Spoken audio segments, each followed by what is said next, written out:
اللهم صل على محمد وعلى آل محمد.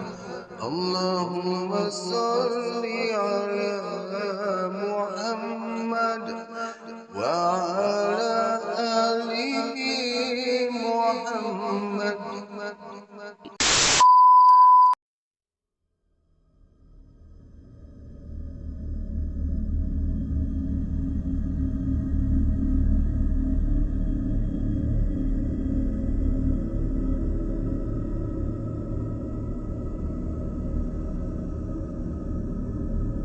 Assalamualaikum juga selamat malam. Minta maaf rasanya malam ni memang lewat juga saya upload. Hari ni saya tak berapa sihat lagi ya. Mudah-mudahan dipermudahkanlah urusan saya untuk teruskan dengan episod daripada cerita Tok Awang lah. Kan nanti kan terdelay lagi, rasa tak seronok pula kan. Terima kasih kerana hadir lagi ya. Baik, kita tak mengoceh panjang, kita teruskan dengan episod seterusnya dari Tok Awang lah, episod 104. Rusa putih bawa akibat. Kalau ada dengar-dengar sengau tu abaikan Berita Pak Tua Mahat dihalang oleh puaka rimba itu tidak diketahui oleh sesiapa pun. Jidin Bacul sendiri tak tahu apa-apa. Dia hanya lihat Pak Tua Mahat tercegat di tengah belukar pisang hutan dengan mengibas-ngibas kain hitam di lid kepalanya tu. Hanya Pak Musid je yang dapat tengok. Dia nampak lembaga hitam tu bertenggek di atas tubuh rusa yang dah ditembak. Lembaga hitam tu besar tinggi hingga kan kepalanya juga mencecah awan. Pak Musid tak dapat melihat dengan jelas muka lembaga hitam berkenaan. Tatkala dia tahu itulah puaka rimba, siapa yang menghalang, siapa yang dihalang oleh puaka rimba tatkala memburu di hutan sudah pasti menerima geruh. Bagi mereka yang tak dapat melihat keadaan sebenarnya, percaya bahawa badi binatanglah yang selalu menyebabkan pemburu-pemburu menerima malapetaka yang tidak diduga. Binatang-binatang di hutan memanglah ada gembalanya, kata Pak Musid menerangkan kepada saya. Kadang-kala gembala tu pandai berdolak balik. Itulah yang menyebabkan kita geruh, ujarnya lagi. Dolak dalik tu macam mana Pak Musid? Soal saya. Katanya menarik nafas panjang sambil menarik selapa tembakau. Puaka Jembala ni jadi setan. Dengan setan mana boleh berjanji. Sebab itulah dia suka berdolak dalik, jelasnya. Kemudian dia menggulung tembakau dalam rokok daunnya. Lama saya memerhatikan dia untuk mendengar cerita selanjut darinya, tetapi dia menggetak-getak bibir sahaja sambil menggulung rokok pada tapak tangannya. Setelah siap digulung, barulah dihisapnya sampai baru merah membakar pada ujungnya. Tembakau Jawa ni, tembakau Jawa. Kalau dekat Sungai Petani Kedah, top jugalah tembakau cap diamond. Dah siap bungkus. Sambil mengembuskan asap rokok yang berkepul-kepul, barulah Pak Musid menerangkan. Kadang-kala kita dah bakar kemenyan, dah simah, minta jalan lalu hendak berburu dan patuh dengan pantang larang, puaka Jembalang tu datang juga mengganggu. Tak boleh ke kita menentang puaka Jembalang tu? Saya merenung muka Pak Musid. Hantu setan bukanlah berkuasa. Yang maha berkuasa hanyalah Allah. Sebab itu kita mesti minta pertolongan dari Allah, katanya tersengih-sengih. Tuntutlah ilmu Allah, iaitu untuk kebaikan di dunia dan di akhirat. Jangan tuntut ilmu puaka Jembalang macam aku dulu, ya. Dia mengingatkan. Tapi saya mau jadi pemburu macam Pak Musid, sahut saya mendesak. Ilmu Allah semuanya dah lengkap. Apa sahaja yang kau mahu ada dalam ilmu Allah, tegasnya masih berkeras tidak membenarkan saya menuntut ilmu kebatinan sepertinya. Sebab itulah saya harap Pak Musid sudi mengajarkan. Saya cuba memerangkap dia. Kalau Pak Musid mahu memberikan ilmu Allah juga, saya bersedia menerimanya, ujar saya perlahan. Ilmu Allah ni belajarlah pada ahlinya. Dalam Al-Quran pun Allah ada berfirman, belajarlah kepada orang-orang yang berpengetahuan kalau kamu tak mengetahui, katanya mengisap rokok daun yang masih tersepit celah bibirnya. Cubalah kau belajar dengan Lebay Jonet ataupun Tok Guru lah. Tentu dia boleh mengajarkan, tambahnya. Dia guru agama, sahut saya masih mengharapkan dia mahu mengajar saya. Ilmu agama itulah ilmu Allah, dia menekankan lagi. Kalau sampai belajar hakikat dan marifat ataupun tasawuf, itu ilmu kebatinan lah, tegas jelasnya sambil mengembus asap rokok dari mulutnya. Nampaknya Pak Musid tetap berkeras tidak mahu menurunkan ilmu perburuan itu kepada saya. Dia pun sama juga seperti arwah Pak Tua Mahat yang tidak mahu saya mengikuti jejak langkahnya. Apabila saya berfikir sedalam-dalam kata-kata arwah nenek saya, arwah Pak Tua Mahat dan Pak Musid sendiri, saya dapati mereka ni seolah-olah menyesal kerana memiliki ilmu kebatinannya selama ini. Setelah mereka mendalami pengajian agama, mereka dapati ilmu-ilmu kebatinan yang pernah dipelajarinya dulu tak sama dengan ketinggian dan kemurnian ilmu agama. Akan tetapi sebenarnya saya mencuga rahsia ilmu kebatinan mereka hanyalah sekadar ingin tahu sahaja. Tidaklah terlintas di hati saya untuk menjadikan ianya satu amalan. Pada zahirnya saya dapat melihat mereka yang mempunyai ilmu kebatinan seperti ini boleh dikatakan rezekinya panas. Kehidupan mereka bolehlah dikira susah. Di zaman dahulu, memang orang memerlukan ilmu kebatinan kerana itu sahajalah ilmu yang boleh mereka tuntut. Tetapi di zaman moden ini sudah banyak ilmu yang boleh dipelajari di sekolah-sekolah. Ilmu-ilmu ini lebih besar gunanya dari ilmu kebatinan. Baik, saya menjelah. Siapa tahu ilmu lada hitam. Zaman-zaman sekolah lu. Lada hitam bang. Bagaimanapun Pak Musid mahu juga menceritakan kepada saya asal mula ilmu perburuan yang dipelajarinya itu digunakan orang. Katanya ilmu ini bermula dari seorang ahli perburuan juga. Macam ni cerita dia, ujar Pak Musid memulakan ceritanya dengan harapan saya memikirkan semula niat saya mahu belajar kepada dia. Pak Malim ni seorang pemburu yang kerjanya sehari-hari memburu binatang di hutan. Binatang-binatang yang diburunya ni dijual ke pekan. Maksudnya pasar sari ataupun pasar minggu. Di kampung itu memang terkenallah Pak Malim ini sebagai seorang pemburu. Tok Penghulu juga selalu memesan daging binatang-binatang hutan kepada Pak Malim sekiranya dia berhajat. Setiap kali berburu, tidak pernahlah Pak Malim ni balik dengan tangan kosong. Baiklah, saya mencelah di sini. Sekiranya anda sudah sampai ke minit ini, harap bantu saya dengan menekan button like. Orang kata umpama hadiah kepada saya ya. Minta jasa baik semua. Terima kasih. Baik, kita teruskan. Satu masa, isteri Pak Malim mengandung. Entah macam mana isterinya ini mengidamkan hendak makan daging rusa yang berwarna putih. Kerana sayangkan isterinya, Pak Malim pun bernekat untuk memburu rusa putih ini. Walaupun ditegah oleh isterinya, namun Pak Malim tidak menghiraukan. Silap. Ni dialog bini dia. Aku hanya mengidam Abang Malim. Bukan bererti aku mesti mendapatkannya, ujar isterinya melarang pemergian Pak Malim. Kau jangan bimbang, Iba. Aku tahu kau mengidam kerana anak di dalam kandungan itu yang menginginkannya. Aku sanggup mendapatkannya, Iba. Dia tetap berkeras mahu pergi berburu. Dah kenapa suara Pak Malim macam suara orang meneran ke apa ni? Kita buat je lah ya. Tak payahlah Abang Malim pergi, sahut Ibah memujuknya. Aku ni tak ngidam apa-apa. Aku hanya mahu menduga hati kau. Dia cuba berdalih supaya suaminya tidak pergi. Tetapi Pak Malim dapat menduga bahawa isterinya berbohong. Kalau isterinya tidak mengidam, masakan dia meluahkan perasaannya. Lagipun itulah anak sulungnya yang bakal lahir. Sejak beberapa lama mereka hidup sebagai suami isteri, masih juga belum mendapat anak. Oleh itu, apabila diketahuinya Ibah mengandung, dia sanggup melakukan apa saja agar Ibah merasa senang hati. Dia melarang Ibah membuat kerja-kerja yang berat agar anak di dalam kandungannya itu selamat.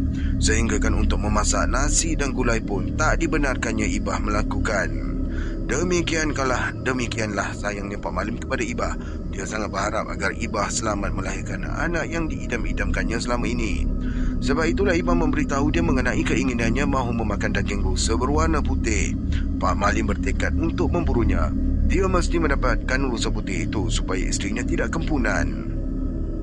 Tak payahlah Abang Malim pergi. Aku dah tak mengidam apa-apa ni, jelas Ibah dengan harapan Pak Malim membatalkan hasratnya. Tak baik kau halang abang, Ibah. Berburu ni memang kerja abang. Tahulah abang bagaimana mahu abang lakukan. Dia tetap berkeras mahu pergi. Saat aku bersalin dah hampir ni. Macam mana kalau abang balik lambat? Ibah mengingatkan. Jarang aku tak balik, Ibah, katanya sambil memegang perut Ibah yang memboyot. Percayalah, kita semua dalam selamat. ujarnya terus melangkah pergi. Bersamanya dibawa juga anjing perburuannya yang bernama si Birik. Kerana keras hati suaminya, tidaklah dapat ibah menghalangi lagi. Walaupun dia menyesal, kemudian sudah tidak berguna. Itulah menjadi pantang larang kepada orang tua. Isteri yang mengandung memberitahu suaminya akan barang yang diidamkannya. Kalau mengidam pun, mestilah disembunyikan dari pengetahuan suami. Memadailah mencuba sendiri untuk mendapatkannya. Kalau tak dapat pun, jangan bagi tahu kepada suami. Pak Musim mengingatkan semasa dia menceritakan kisah ini kepada saya. Betul? Yang viral dulu, masuk suara apa? Ke mana tak? Yang kata bini dia teringin nak makan daging buaya. Mampus, macam mana nak cari tu? Kita sambung balik kisah Pak Malim tadi, ujar Pak Musid meneruskan ceritanya. Jadi Pak Malim pun masuklah ke hutan untuk berburu. Anjingnya si Birik mengekor saja ke mana Pak Malim pergi. Sudah menjadi kebiasaan, memang si Birik tidak pernah berenggang dari Pak Malim kalau masuk ke hutan. Bila tercium bau binatang hutan, si Birik ini akan menghambat terlebih dahulu. Dia akan menggasak supaya binatang itu lari merempuh ke arah Pak Malim. Sebab itulah Pak Malim sangat sayang kepada si Birik. Sudah menjadi tabiat Pak Malim pula, kalau dia mendapat hasil buruan yang pertama, dia akan memanggang bahagian peha binatang berkenaan, kemudian diberikan kepada si Birik. Setelah sampai ke hutan, Pak Malim ternampak seekor rusa yang melintas. Dia pun memerintahkan si Birik menghambatnya. Setelah berjaya dia menangkap rusa berkenaan, didapatinya bulu rusa itu taklah putih. Dia hanya memanggang peha rusa itu untuk diberikan kepada si Birik. Bagaimanapun bangkai rusa berkenaan ditinggalkan sahaja di situ. Kalau tak dapat rusa putih, aku takkan balik, Birik, katanya memandang anjing hitam yang mengekori dia. Dia terus berjalan masuk jauh ke hutan untuk berburu rusa berwarna putih. Sehingga sampai pada satu gaung, dia terpaksa berhenti penat. Sekonyong-konyong melintaslah seekor rusa mahu meminum air pada alur di gaung tersebut. Pak Malim pun tak berlengah lagi, langsung memburunya. Setelah dapat rusa berkenaan, didapatinya warna rusa itu tidak juga putih. Dia semakin keletihan kerana terpaksa memburu hingga masuk jauh ke dalam hutan. Macam mana ni, Birik? Tak ada ke kau jumpa rusa putih? Keluhnya sambil mengusap-ngusap bulu tengkuk anjing hitamnya. Begitulah yang terjadi kepada Pak Malim. Dia berjaya memburu dan membunuh rusa-rusa yang melintas di hadapannya. Tetapi setiap kali rusa itu dapat dibunuhnya, bulu rusa itu tidak putih. Oleh itu dia terpaksa meninggalkan bangkai rusa itu di situ, terbiar dengan tidak dimakan. Masuk hari yang ketujuh, Pak Malim memburu rusa warna putih, namun tidak juga berhasil. Bagaimanapun dia menekat, kalau tidak dijumpai rusa warna putih, dia tidak akan balik menemui isterinya Ibah. Selama 7 hari, 7 malam itulah banyaklah bangkai rusa yang terbiar di merata hutan akibat dibunuh oleh Pak Malim. Setelah 7 hari 7 malam memburu di hutan, Pak Malim bertemu sebuah pondok di tengah hutan itu. Dia pun berhentilah di situ melepaskan penat. Sewaktu dia berehat ini, keluarlah seorang perempuan tua dari pondok tersebut. Jauh, cucu ni datang, tegur perempuan itu tergetar-getar. Nenek, sahut Pak Malim tenang. Dia sedikit pun tak merasa gemetar berhadapan dengan orang tua yang tak dikenalinya itu. Cucu ni pemburu. Cucu nak buru rusa berbulu putih. Di mana nenek tahu adanya rusa berbulu putih? Soalnya. Rusa berbulu putih tu ada. Tapi nenek percaya cucu tak sanggup nak ke situ, jelas perempuan tua tersebut. Di mana? Pak Malim menerkam perempuan itu dengan garang. Bahaya cucu, tempat tu bahaya. Nenek bimbang cucu geruh kalau ke situ, beritahu perempuan tua itu tergetar. Kalau nenek tak cakap, cucu bunuh nenek. Pak Malim mengurus parangnya. Dia dapat mengagak bahawa perempuan itu ialah nenek kebayan. Baiklah, baik cu. Perempuan tua itu tersedu-sedu menangis. Ramai juga pemburu tersesat ke sini, tapi mereka tak seberani cucu. Dia balik semula ke rumah kalau nenek nasihatkan dia untuk balik, kata orang tua itu bercucuran air matanya. Di mana tempat rusa putih tu?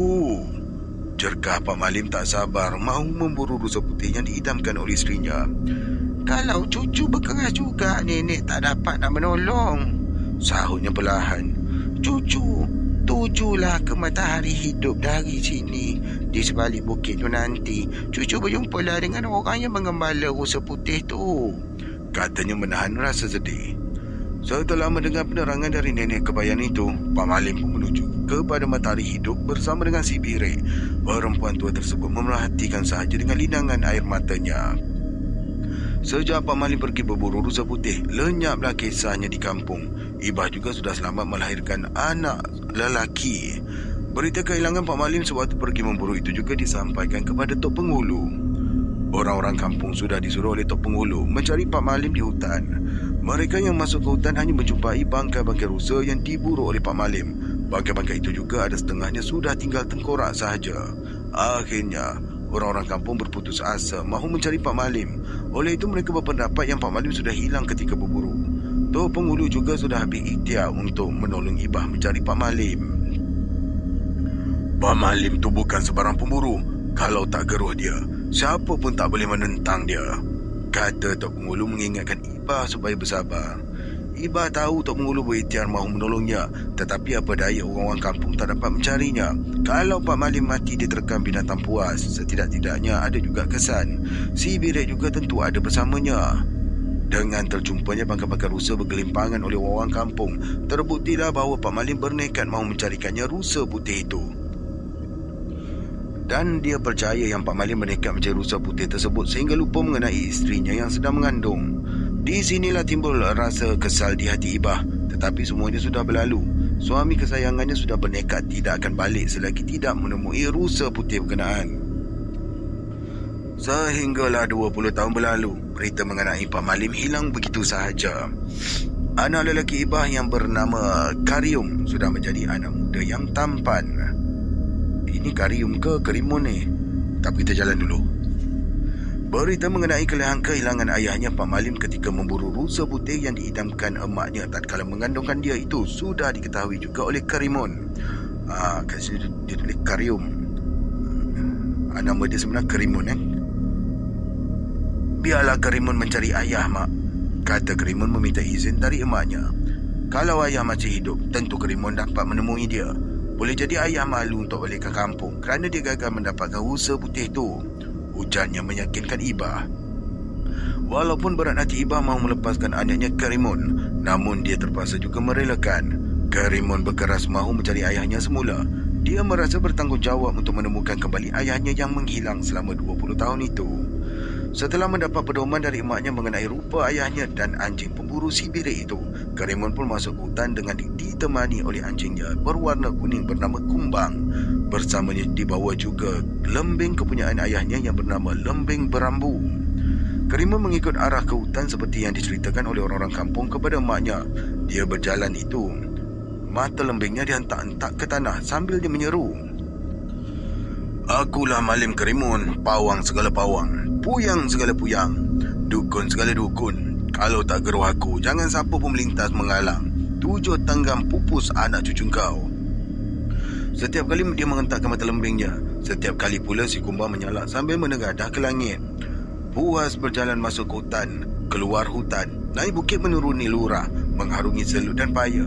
Akhirnya Kerimun berhenti di bawah sepohon pokok yang besar. Banir pokok itu setinggi parang pinggangnya. Duduklah dia bersandar pada banir pokok tersebut. Ketika duduk menyandar pada banir berkenaan, tombaknya ditegakkan di sisinya. Sebab itulah menjadi pantang larang orang tua kalau masuk ke hutan memukul banir kayu.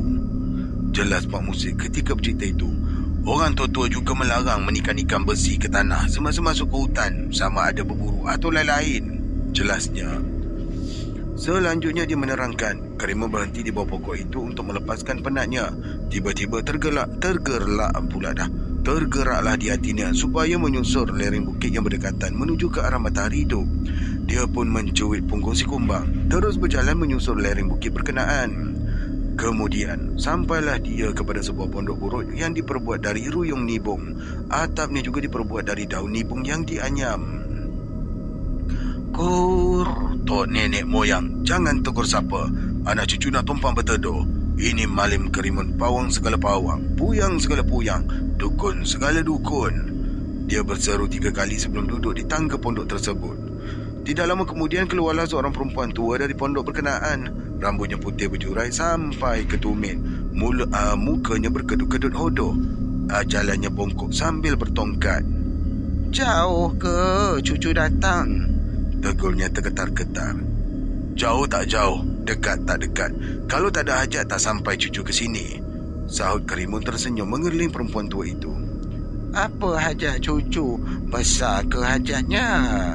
Tanya lagi perempuan tu berkenaan. Besar tak besar, kecil tak kecil. Tapi hajat ni kalau tak sampai, keruh sebuah hutan. Itulah tuah berkat Malim Karimun, pawang segala pawang, puyang segala puyang, dukun segala dukun. Katanya tersenyum. Setiap kali dia bernafas, bergoyanglah semua pokok yang ada di sekitar kawasan tersebut. Cakap besar betul lah Karimun ni. Jadi, apa hajat cucu ni? Soal perempuan tua itu dengan rasa yang gemetar. Karimun pun menceritakanlah semua dari awal hinggalah akhir tentang riwayat ayahnya Pak Malim Panjang. Setelah mendengar cerita Karimun itu, berlinanganlah air mata perempuan tua berkenaan. Kalau dia mendengar nasihat nenek, tak jadi macam tu, ujar perempuan tua itu kesedihan. Tapi, apakan daya dia degil. Nenek hanya menjaga di hutan ni. Kalau bukan jagaan nenek, tak adalah kuasa nenek. Lagipun Pak Malim tu dah banyak membunuh binatang gembala nenek dengan mensia-siakan begitu sahaja. Nenek tak berani nak halang dia, kata perempuan tua itu lagi. Macam mana cucu nak jumpa ayah cucu tu? Desak Karimun lembut. Perempuan tua itu tidak bercakap banyak. Dia mengambil perasap lalu membakar kemenyan sambil menyeru-nyerukan nama Pak Malim. Seketika itu juga terdengar bunyi ribut yang datang. Di samping salakan anjing yang sudah bertukar bunyinya seakan-akan bunyi burung lelayang selepas hujan teduh. Apabila ribut itu berhenti, Karimun nampak satu lembaga manusia tegak berdiri di hadapannya tetapi menengadah ke langit. Lembaga itu besar tinggi dan kepalanya seolah-olah tercecah ke awan. Kemudian Karimun melihat perempuan tua itu sujud pada kaki lembaga berkenaan. Tok Puaka, anak Tok Puaka yang suruh kami panggil. Dia nak jumpa sangat dengan Tok Puaka, beritahu perempuan itu tergetar-getar. Siapa kau? Tanya lembaga hitam yang tinggi mencecah awan itu. Suaranya bergemuruh bagaikan menggegarkan segenap penjuru hutan. Aku Karimun, sahut Karimun garang. Aku nak cari ayahku, Malim Panjang. Kau bunuh ayah ya? Kalau begitu aku akan bunuh kau, pekik Karimun sambil menimah-nimah lembingnya. Tetapi laungan Karimun itu tidak bersahut. Karimun merasa kepalanya dititik air. Apabila dia mendongak ke atas, dilihatnya lembaga itu sedang menangis. Pulanglah nak, pulang, kata lembaga itu tersedu-sedan. Ayah dah kenal kau. Lembing berambut tu lembing pesaka. Ayah tak dapat balik semula kepada asal ayah kerana melanggar pantang. Sampaikanlah kepada keturunan kau apa yang kau lihat sekarang ni, jelasnya dengan bercucuran air mata menimpa kepala Karimun. Setelah dicabutnya bulu betisnya kira-kira sepanjang ijuk enau, Pak Malim Panjang yang sudah bertukar menjadi puaka hutan ataupun hantu raya itu terus lenyap daripada pandangan Karimun. Sebelum dia hilang, dipesannya kepada Karimun supaya menanam rumpun lengkuas di hujung halaman rumah anak cucunya supaya dia dapat mengenal keturunannya. Dia juga melarang menimah-nimah lembing ataupun besi bila ke hutan. Kalau ada ribut, bakarlah lada kering, garam dan kulit bawang supaya ayah tahu tu anak cucu ayah. Kalau terdengar birik-birik waktu malam, alihkan badan sama ada mengiring ke kiri ataupun ke kanan. Dengan ini ayah akan kenal anak cucu ayah supaya orang-orang ayah tidak mengganggu anak cucu ayah. Itulah pesan terakhir Pak Malim kepada anaknya. Apabila Karimun balik semula ke kampung, semua yang dilihatnya itu diceritakanlah kepada emaknya. Bermula dari sini, ilmu perburuan ini kita mulakan, jelas Pak Musim mengakhiri ceritanya. Kemudian dia menambah lagi, sebab itu setiap jampi mantera berburuan ini kita akhirkan dengan berkat doa Malim Karimun, berkat Rasulullah, berkat la ilaha illallah. Bila mendengar cerita Pak Musim ini, hati saya semakin tawar mahu menuntut darinya. Sejauh mana kebenaran ceritanya taklah saya hiraukan sangat, tetapi ada semacam perasaan takut bila saya kenang-kenangkan ceritanya itu. Birik-birik yang didengar lalu pada hujung malam tu kononnya berasal dari si birik Pak Malim Panjang tu lah. Sebab itu juga anjing yang menyalak pada tengah-tengah malam ada sesuatu yang dilihatnya. Kerana si kumbang anjing Karimun itu dapat melihat lembaga Pak Malim yang sudah bertukar tu. kata Pak Musid lagi.